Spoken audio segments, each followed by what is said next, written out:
to Detroit Proud Off-Road Edition. Please welcome your host for this evening, Shelby Hall.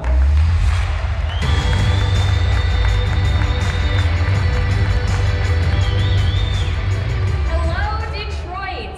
I am Shelby Hall, and if you know me, well, you know that I love to play in the dirt. Tonight is about celebrating the passion people feel for off-roading here in the USA and all around the world, from the trailhead to the checkered flag. But before we turn to the trails, let's take a moment to celebrate this great city. Because tonight, we're on home turf. Who here is Detroit proud? All right, let's get this party started. Please welcome to the stage Ford CEO Jim Farley and Carhartt CEO Linda Hubbard.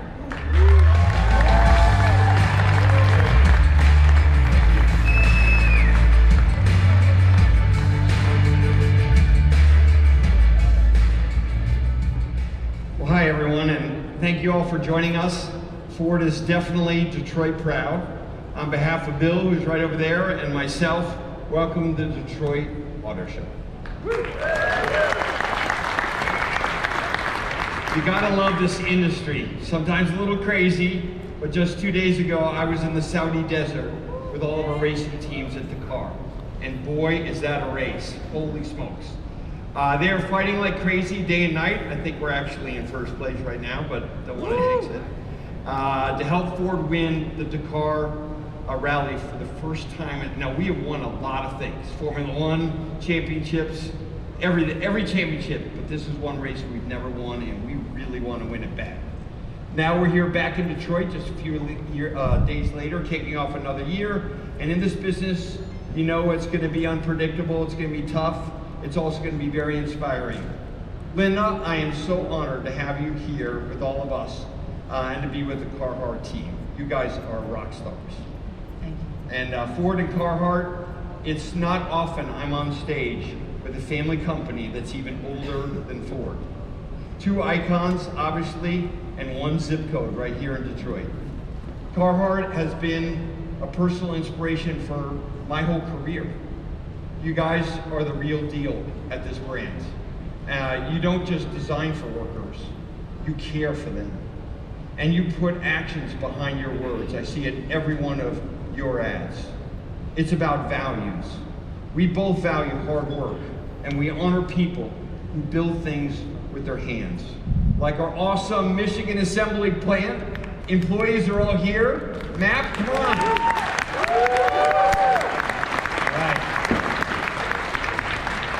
You know, Jim, our relationship with Ford goes back to 1920 when Carhartt produced apparel for Ford factory workers. And we even lapped a few racetracks together recently. So like Ford, Carhartt is a family company. We both exist to serve and protect all hardworking people. It's remarkable how both of our companies have survived and thrived for over a century. I think it proves something we all know in our gut, that great products for hardworking Americans and people around the globe stand the test of time.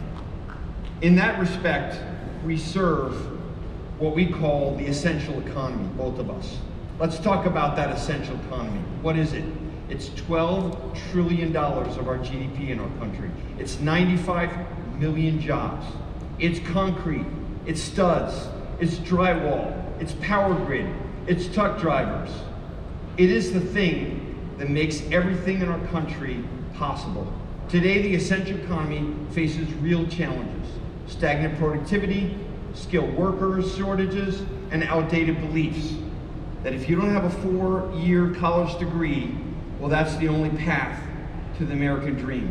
Linda and I and many others came together at the Ford Accelerate conference last fall. And when I said that we had thousands of auto mechanic jobs we couldn't fill despite the potential for a 6-figure paycheck, people were really shocked. But there are real roadblocks for young people coming into our industry, and we decided to do something about it. That's right, Jim, we did. If we're gonna continue to build this country, we need to grow and inspire that next generation of electricians, welders, linemen, operators, and plumbers. And all we have to do is look around. The food on our table, the roads that brought us here tonight, the concert you can't wait for, all of this is made possible by hardworking people who keep the world moving. So today we're proud to announce that Ford and Carhartt are going to come together in a multi-year partnership designed to create impact in 3 areas: workforce development, community building, and of course durable products that support hardworking people every day. And for that workforce development, our initial focus is on auto technicians. We are providing fast-track training programs and partnering with high schools and community college to build out a pipeline of talent for our dealerships. And thanks to our partnership with Tech Force Foundation, we're helping cover tuition and hidden costs like tools, credential fees, and transportation. So we're excited to announce that Carhartt's going to outfit that next generation of auto technicians.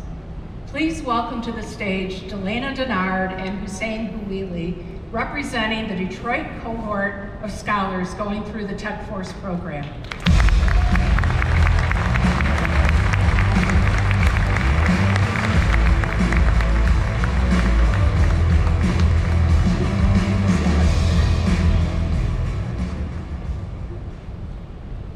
Hussein, this kind of started as a personal project, but during the pandemic for you, but it became a career. So can you tell us why you're so excited to join the auto tech workforce? Yeah, so basically, during quarantine, I suddenly got bored just like everyone else did, and decided to start browsing on auction websites, and I eventually, within time, purchased a vehicle from there. And then from that point on, I decided to start working on it and learning on it, and I decided I wanted to make a career out of it. And eventually, I ended up actually enjoying it more than what I was currently pursuing in school. That makes it easier. And Elena, you have a couple small children. What does this job and career move mean for your family? Yeah, so the switch to the automotive industry was a really big change that came along with lots of challenges, but it also brought a lot of opportunities. My kids were both diagnosed with autism, and I was concerned about them possibly being nonverbal due to some delays, but then I ended up working on my truck to save a little bit of money, and that led to my kids interacting with me more, and they started learning to work on the truck with me, and now that's become a bonding moment. And now going to school at WCC to learn to be an auto tech has given me the chance to show them that it can be more than just a bonding experience, but a way of life that enhances further. Awesome, awesome.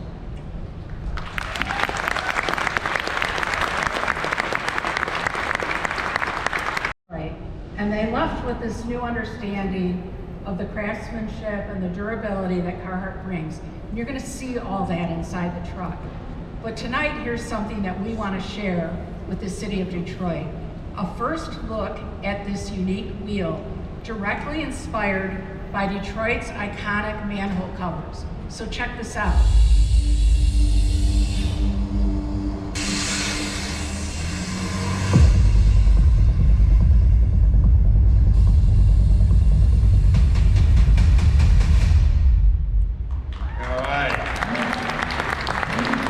I just love seeing our two brands come together like that.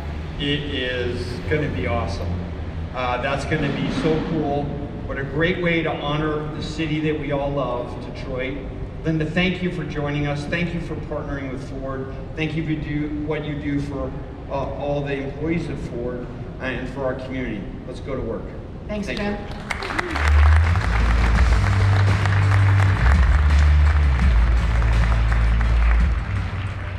Now, I'm standing on rocks for a reason tonight.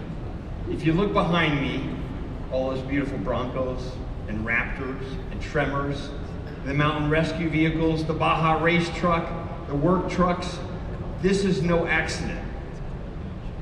It was always in our DNA. We decided more than a decade ago that it was Ford's job to inspire Americans to get into the wild with their vehicles that would blow their minds, for work and for adventure.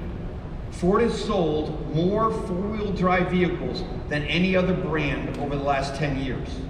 Now, we're gonna go even deeper. Last summer, I had a 3-day adventure in Utah with my daughter to see the untamed West. If you have not done that trip, you have to do that trip. I went, though, to learn from our super users and the diehards and what they wanted next from Ford, what they didn't even know they needed. There was a family from Allen Park who took an annual trip, their Bronco, out west to Utah, and they actually now do it 3 times a year. They call it their memory factory as a family.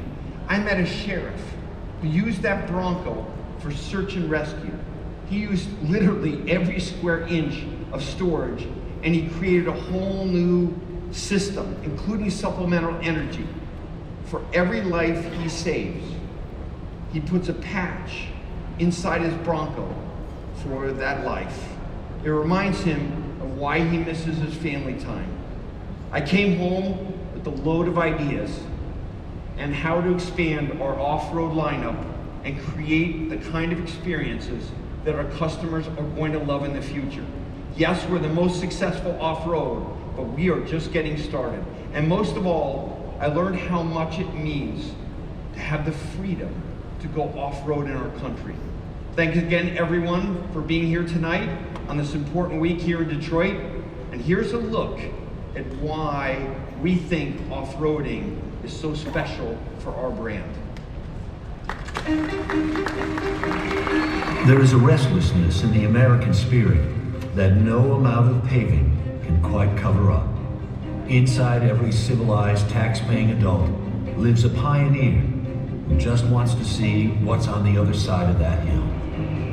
Maybe it's the ghosts of our ancestors, the ones who looked at the Rockies and said, let's drag a wagon over that.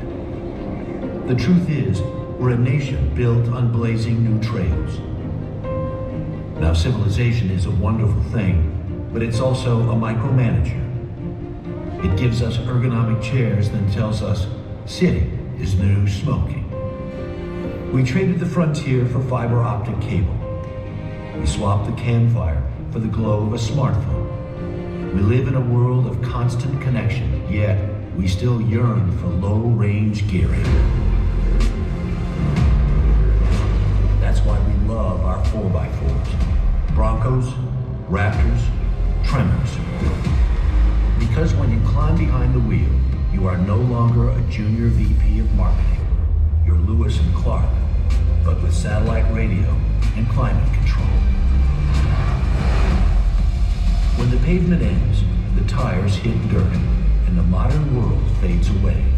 It's just you, your co-pilot, and your rig.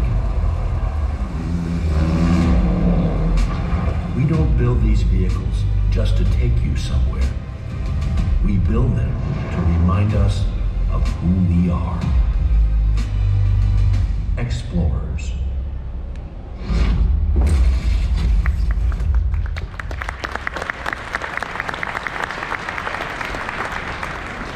Thank you so much, Jim. I've spent a lot of time off pavement, and if you do this long enough, you realize America is built for this. With the right off-road capability, you can explore more than 1 million miles of public trails and unpaved roads. Here to tell us why Ford is on a mission when it comes to off-road is Andrew Frick, president of Ford Blue and Ford Model E.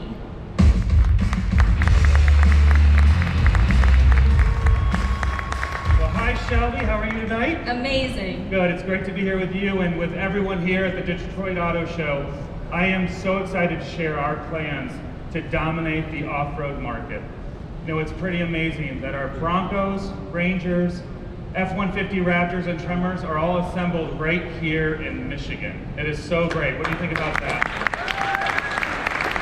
Now, let's talk Tremor, okay? Tremor represents the perfect balance of grit and versatility. power for the job site, and capability for the trail. And I am pleased to announce that later this year, we will be expanding the Tremor family with the Ranger Tremor. Now, let's talk about Broncos. Shelby, and I know you have a couple that you absolutely love. You know it. Yes. Broncos is the ultimate American comeback. Gone for 25 years, back in the game for the last 5, and last year, Bronco outsold Jeep Wrangler in retail sales. But as any Bronco owner knows, if you're standing still, you're sinking in the mud. We're going to continue to build out the Bronco family, starting with 2 new models this year. You will see the first tonight and another later this year. More Broncos, now you're talking my language. As you know, off-road is in my family, it's in my blood. I'm a 3rd generation off-roader. But why is Ford positioned to lead in this space? Well, Shelby, I'll give you 4 reasons. And reason number 1, just like you and your family, off-roading is in Ford's DNA. Over a century ago, Henry Ford and the Vagabonds were some of the first to test vehicles off-road. The Model T had the shocks and rugged capability to go where others couldn't. During World War II, we designed the original Army SUV. In the 60s, we introduced the Bronco, and Shelby, we still celebrate your grandfather, Rod Hall, for his record-setting win at the 1969 Baja 1000, which is still the only stock 4x4 to achieve that feat. What do you think? That's amazing. Truly amazing. I love this. Yeah, we do too, by the way. Good to celebrate him. We didn't stop with Bronco, as you know. We took America's best-selling vehicle, our F-Series trucks, and we created an F-150 Raptor, a new breed of high-performance trucks that brought Baja 1000 performance to the masses. And now, on to reason number 2. Can you tell us how Ford is taking off-road global? Yeah, that's exactly what we're doing. And I'll start by talking about our China market, where we just introduced the Bronco New Energy vehicle, offering all-electric and extended-range electric powertrains. Now, you might ask, why electric? Because the Bronco will allow them to operate a mountain kitchen and a sleeping area, so it also serves as a mobile retreat, something that our customers really wanted there. Now, Ford is also the #1 4x4 brand in sales, from the Australian outback to the mountains of New Zealand, the highlands of the UK, and the rainforests of Vietnam. And let's not forget about the Ranger Raptor, which is sold in more than 180 markets and 6 of 7 continents. And in the Middle East, we just launched the Ford Expedition Tremor. Speaking of the Middle East, I've been seeing a ton of stunning Dakar footage in my social feed. Oh my gosh, it's beautiful, amazing. It is so cool. Like Jim, we just returned from the Dakar rally where our teams are charging hard with the incredible Raptor T1 Plus.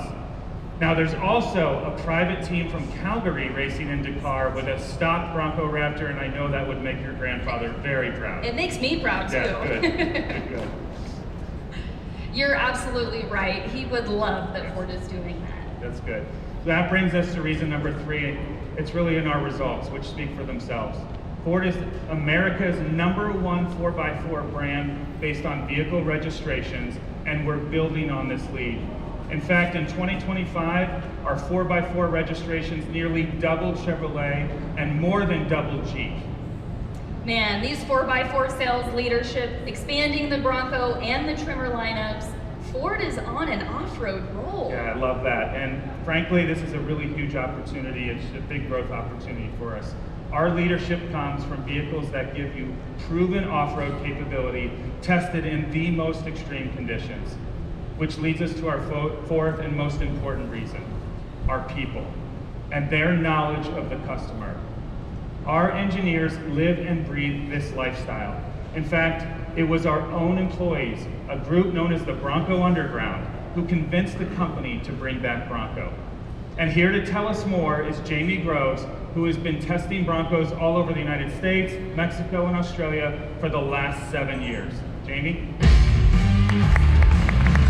Yeah, I have the best job in the world. I get to work with a team of off-road experts testing the latest Bronco family members in some of the most remote places in North America.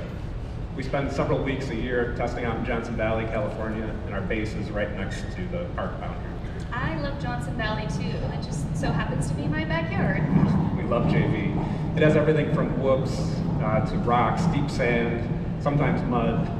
I've also raced with colleagues down in Baja, Mexico in the Nora Mexican 1000. We've run stock Broncos at Nora for 5 years and made it out of the podium each time.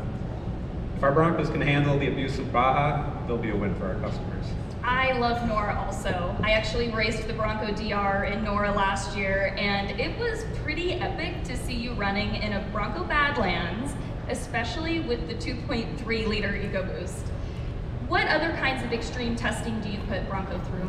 We've tested in almost every condition a customer could throw at the Bronco, from rock crawling the Rubicon Trail to blasting through deep mud down in Georgia, snow in the mountains, silt beds in Baja.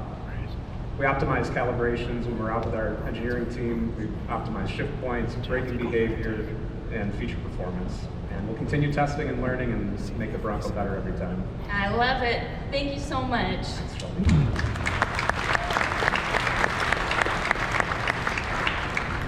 Now, this extreme testing also helps enable Bronco to perform in situations where lives are on the line. Here to tell us more, please welcome Head of Enthusiast Brands, Dave Rivers.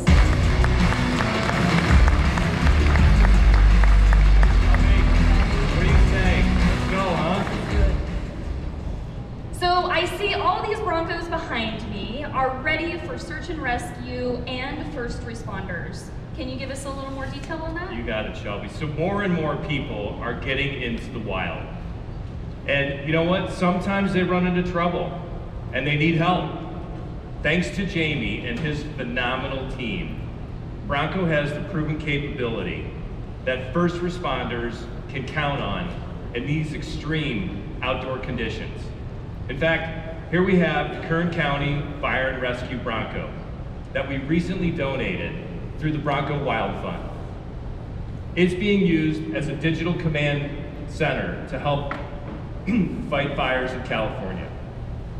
We also have the Bronco Filson Fire Rig. Now through Ford Building Together, we've teamed up with organizations like Team Rubicon, who show up when communities need it most. We saw the power of this partnership in Asheville, North Carolina, after Hurricane Helene, to reach survivors in areas where roads were washed out and impassable. At Ford, we show up in good times and in bad. That is just who we are. It's really incredible. Thank you so much. Yeah, Dave. you got it, yep. And you know, on that very point, Ford has some more news to share with help from Micah Hastings, President of the National Association for Search and Rescue.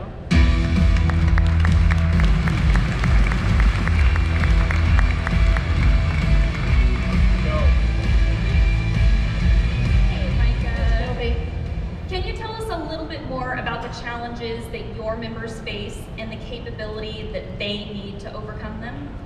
Yes, across America, search and rescue teams are conducting hundreds of thousands of rescues each year. As a 25-year search and rescue veteran, both in the field and as a trainer, I see rescue missions increasing drastically. These teams operate in demanding conditions such as remote backcountry, extreme weather, limited access, the test.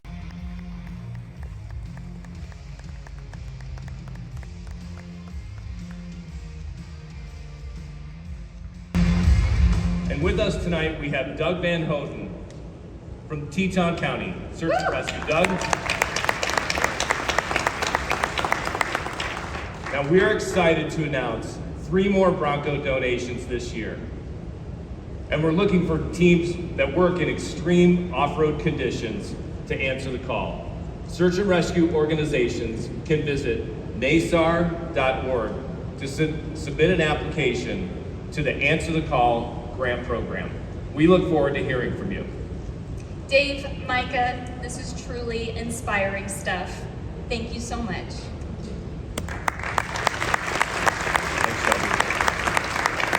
All right, so at the start of the show, we promised you some racing action, and now it's time to deliver.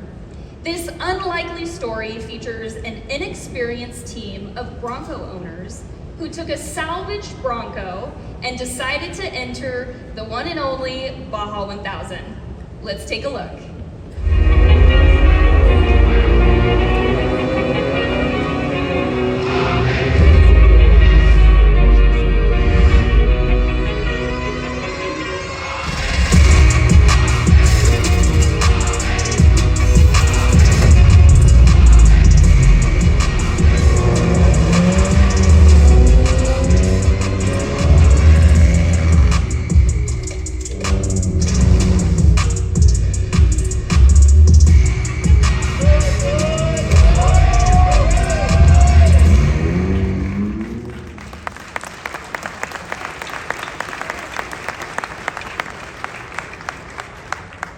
In class 3.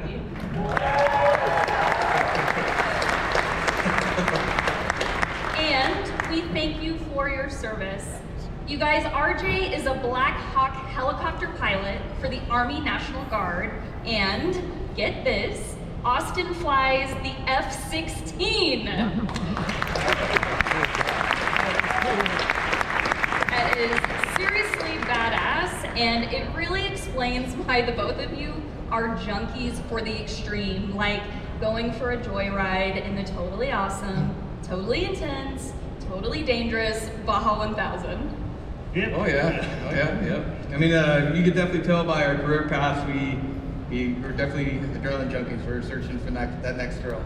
We still get the rush from off-roading though, despite our day jobs. And I honestly think I get more of a rush off-roading, especially when he's driving. So it's still Yeah, that makes sense. But here's what really blows my mind. So both of you had 0 experience, and yet you decided to take a 2023 Bronco 2-door with a manual transmission and go for gold at Baja.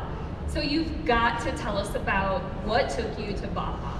Yeah, so we're new at this. We're new at everything, except driving a manual. We didn't know how to drive a manual, thank God. Everything else is new to us. Our whole team is fairly new as well, so even for us getting to Mexico is a big deal, because most of us haven't even been to Mexico before.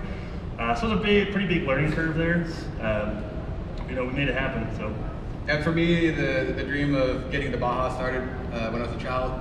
My aunt lived in a house in Mexico, and when I was about 5 years old, I was able to see my first Baja 1000. That's when truly the dream started for me, getting out there running with the big guys. Only really had enough funds to modify the Black Diamond Bronco to meet the requirements for sport. We did some performance modifications, but everything was very, very, very, very minimal. It's just essentially what was needed to get it to standard. Yeah, it's crazy. So that Bronco that's sitting over there is pretty much as close to stock as we could feasibly get it. Pretty much because we didn't have the money to do it. But that didn't stop us from the beginning. RJ and the whole 301 team, we were determined to get to Baja. We were determined to finish. We knew from the start it was Baja or bust. All right, so you got to tell us what happened. What didn't happen? What didn't happen, yeah. This was the epitome of Marshall's Law. Every single thing that you could think happened did happen. We had multiple flat tires for the entire race. Radio communication issues where we couldn't receive any comms from our pit teams. We're going through the mud at the end of the race. We're borderline hypothermic. I'm pretty sure we're actually even hypothermic. It was at least the mud tastes good. Yeah. The mud didn't taste the greatest, but not the worst I've had. But after everything was said and done, just to top it all off, it was the absolute worst weather conditions that the Baja 1000 has seen in decades. Yeah, so we dug in. We did 854 miles in 36 hours and 8 minutes. And by we, I mean RJ is the crazy. Well, he's in the Army, so we knew he was crazy.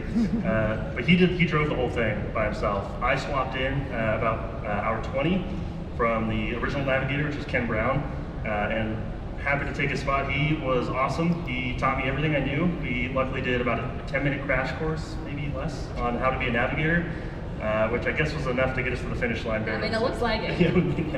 Didn't matter because the navigation system was crapped out anyway. So yeah, we're going off vibes for a while.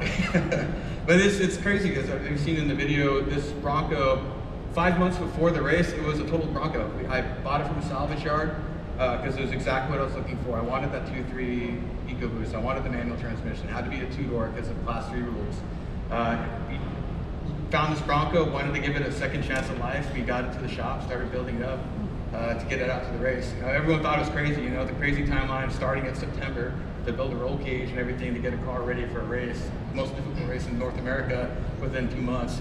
A lot of people thought we were a little psychotic, but but in reality, it's a testament to how amazing the vehicle is. I mean, after the race, 2 weeks after the race, I was driving the Bronco to work. So kind of put the windshield back in? I didn't put the windshield back on for driving to work, yeah. That sucked. I mean, this is a totally incredible story. Ed, what do you think of what they accomplished? I mean, wow, right? No. RJ and Austin's success is a real testament to the durability of Ford's off-road vehicles and to your resilience, of course. Racing produces the most extreme conditions. At Ford, we apply what we learn in these extreme conditions to our production vehicles. It is why we race.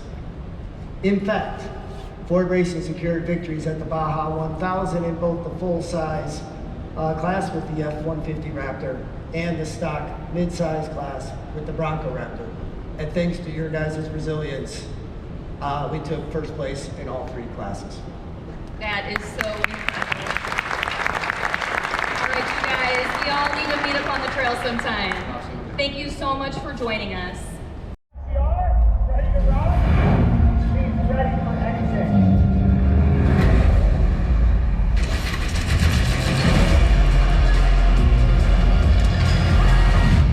The new Ford Bronco RTR pushes Ford and RTR's relationship far beyond where the road ends.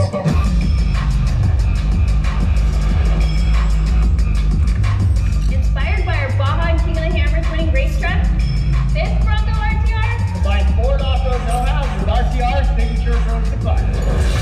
With high clearance, wide track suspension, Baja mode, and motorsports-derived anti-lag turbo technology. The Bronco RTR has all the capability and style you need, and nothing you don't.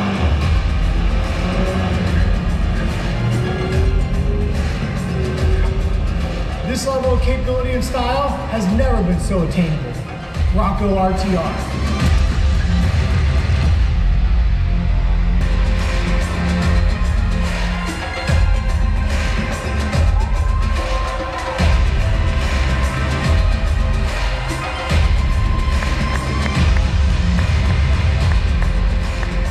All right, you guys, check this out. The new Bronco RTR driven by Vaughn Gittin Jr. Hey, Tell us what you got here. Shelby, so pumped about the Bronco RTR. RTR is all about thrilling on and off-road performance with fun to drive style and attitude that is ready to rock. Together, the Ford and RTR teams created a new member of the Bronco family that features some incredible design elements, such as the RTR signature grille with integrated lighting, beadlock capable RTR Evo 6 wheels with a Hyperlime rock rings, and of course, the graphics and Bronco lettering across the grille with Hyperlime accents that pop so well on the trail. Ed, let them know about the performance that backs up that signature styling. Yeah, so Jamie talked about it earlier. He stole my thunder. Johnson Valley is the laboratory in which the Bronco gets birthed, right? There's no avoiding the rough terrain out there. In fact, it's what we look for. That's why we're providing 2 levels of capability. Standard will be with a 33-inch all-terrain tire, and for the first time ever, that'll be included with a wide track, high clearance suspension from the factory. This provides incremental ground clearance and stability for all the stuff that Vaughn does in the desert. Also, and we're not done there, it has the Raptor-derived steering gear. There will be no braking parts while you're out in the desert. Secondly, from the Bronco Raptor, again, we've sourced a 1,000-watt fan. Power is important. It needs to be there all the time. It'll last longer than you will. And then lastly, again, back to power, right? It's important that it's immediate. And again, we've sourced our race-proven anti-lag software available to keep you into the power as you need it. And for those who even want more, there is the optional Sasquatch package shown here, 35-inch tires, Haas 3.0, Fox shocks, internal bypass. I mean, this thing is rad. I think I'm gonna have to get myself one. I think so. Have you battle tested this already? We work side by side with the Bronco engineers. You know, the Bronco RTR is built for enthusiasts by enthusiasts. Vaughn, Ed, congratulations on this amazing debut. Thank you. Thank you all very much. All right, everyone, that's almost all we have time for tonight, but Ford is just getting started. In just 2 days, Ford Racing and Red Bull will be broadcasting live from Michigan Central Station to launch the 2026 season. They'll be dropping a bunch more news on the night, and I heard backstage that another kind of pony might be making its debut. Is anyone here interested in a sneak peek? All right, let's roll the tape.